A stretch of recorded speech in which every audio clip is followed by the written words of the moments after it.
everyone, welcome to my free freelance sales course brought to you by Pipedrive. In this series, we'll be covering a different stage in the freelance sales process. A new video will launch every Wednesday in July, so be sure to subscribe so you don't miss them. Pipedrive is the first CRM designed by salespeople for salespeople. I'm sure many of us who are looking to sell our freelance services are familiar with a prospecting spreadsheet, but Pipedrive is so much better. Pipedrive allows you to not only keep track of your prospects' contact info, but also move them through your sales funnel, keeping track of each touch point you make with them. In today's episode, we'll talk about where to find leads or people that you actually want to sell to. But first, let's talk about how Pipedrive can help you kick your sales into high gear. The leads section of Pipedrive allows you to manually add new leads or import them via a spreadsheet. The deals section is fully customizable and allows you to add prospects into columns representing different stages of your sales funnel. Move them along and get reminders when it's time to follow up. Projects helps you keep track of deliverables. You can also integrate this with an existing tool like Asana or Monday. And Campaigns allows you to create stunning emails and nurture your contacts.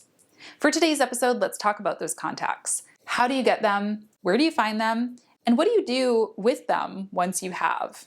When it comes to actually finding leads, I always say that it's easier to start with something than absolutely nothing. So my best advice is to start with your network. Start by just telling people in your circle, in your life, on your existing social platforms that you're open for business. Asking around, seeing if anyone has any referrals for you, if they need any help that you can offer them. Sometimes people are afraid to do this because they feel like the people in their existing network might not be their ideal client, and that's totally understandable, and I respect that. Just make sure that you are clear about who your ideal client is when you're reaching out to friends, family, existing networks. For example, when I first went freelance, I posted on my LinkedIn that I was starting my own business and that these were the specific types of companies and individuals that I wanted to work with. A lot of the people in my network didn't fall under that, but what they did is they shared the post and extended the reach of it, or they reached out to me via message and said, hey, I'm not, one of these types of companies, but I still would love to work with you. Are you able to take me on? And I could either then tell them yes or no. So start with your network. It's a lot easier that way. Now, with that said, you don't want to only rely on friends and family as your primary lead source, because that really is not sustainable. You cannot repeat that over and over again. At a certain point, you're going to run out of friends and family. So you need to have a good system for developing leads on your own. And my best advice for that really is to post content. Use social media to your favor, use it to your advantage, and start by going where your ideal clients are. And this is really the first step to finding leads. I mentioned it earlier, but I'll mention it again, that you need to know who your ideal client is to start with. So if I am saying that I want to do video production for Fortune 500 companies, then that means I'm going to make LinkedIn my primary platform, because I'm going to look at social media reports. I'm going to look at information that the platform puts out about who's on their platform. And I'm going to know that LinkedIn is probably going to be my best bet for reaching those higher level CEOs or CMOs or executives and things like that. Meanwhile, if my target audience is small local businesses, I might actually focus on Facebook, since a lot of them tend to be in Facebook groups or browsing Facebook pages and things like that. I could run Facebook ads, build up a Facebook page of my own with small local business tips, and so on. So you want to choose a platform that your ideal client is on. This is huge. Do not skip this step. I think a lot of us tend to go with the platforms that are the most fun for us or that just come the most naturally to us. And don't get me wrong, we should be leaning into our innate natural gifts and all of that stuff. But at the end of the day,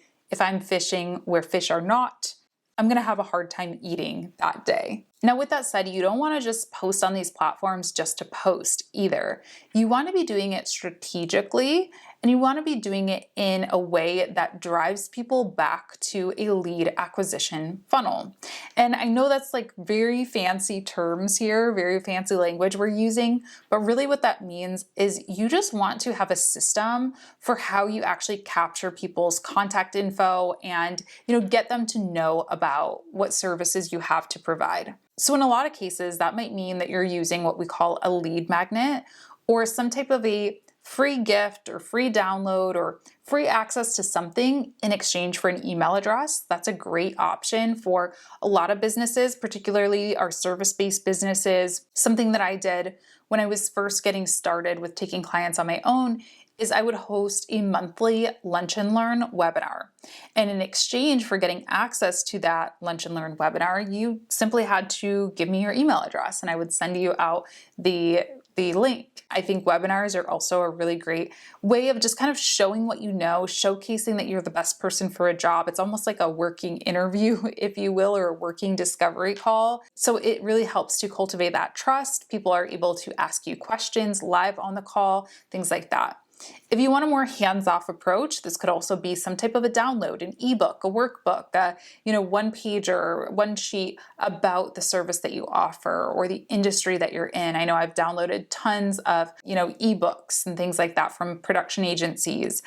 For social media managers, I have gotten free social media audits or checklists for your social media profiles. These are all great ideas that you can use, and you want to be in your content and on your platforms of choice. You want to be pushing back to that lead magnet regularly. Of course, you want to also add other things to the mix. You want to, at the end of the day, be posting helpful, useful content that is going to help you develop your, authority in that space, establish yourself as a leader in the space, but you also want to be driving back to that lead magnet here and there where you can. The other piece of lead acquisition is prospecting, outbound prospecting. So the social media profiles, posting content, that's one side of it, right? That's getting people to find you and reach out to you, download your stuff, say, hey, I want to work with you. But the other piece of it is you actually going after these leads yourself. My advice for this is to just start with a list of dream clients or clients that you really want to work with. List them out.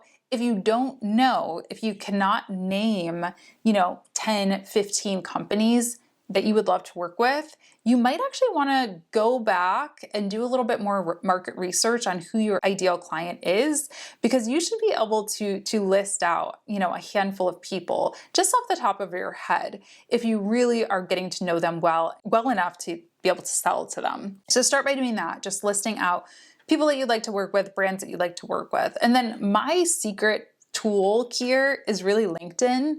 I go to those companies' profiles, the company pages, and I just start searching for the people who would be in charge of hiring a freelancer like me. So if you are a social media manager, maybe that is a chief marketing officer or a VP of marketing, maybe even a marketing manager. If you are doing creative things, maybe that's reaching out to the creative director or head of creative, things like that. And I just search for those people on LinkedIn and I try to grab their contact info and put it into Pipedrive.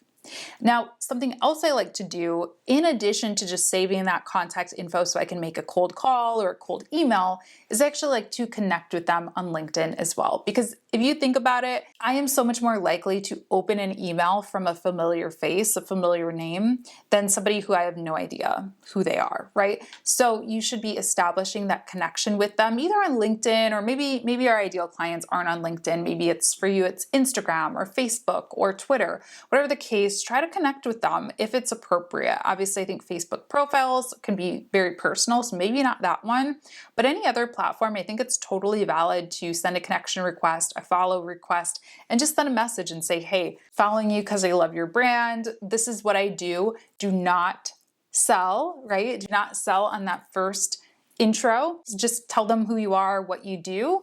And if your profiles are optimized and if you're posting the right kinds of content, it should really speak for you. You should not need to hammer them over the heads with what you do and sending through a link and all of this stuff. They should be able to see what you do, and hopefully they reach out to you before you even have to send through that cold pitch. Once you have leads identified, you'll want to add them into Pipedrive. Adding your contacts into a CRM allows you to track progress towards your goal at a quick glance, and also communicate with your team about where you're at in the sales process. So once you have a lead you'd like to pursue, head to the deals section of Pipedrive.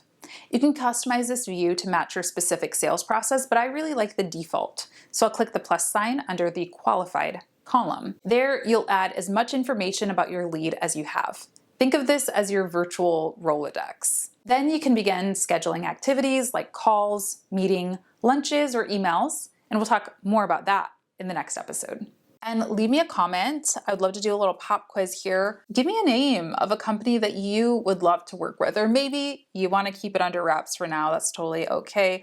Just tell me a little bit about them. Do you want to work with small local businesses, solopreneurs, Fortune 500 companies, healthcare companies? Give me a little bit of information about what types of clients you'd like to work with down in the comments so I know that you're with me. Subscribe so you don't miss the next episode. And thank you again to Pipedrive for sponsoring this series. Be sure to check them out in the description. I will leave you a link there. I'll talk to you in the next one. Bye.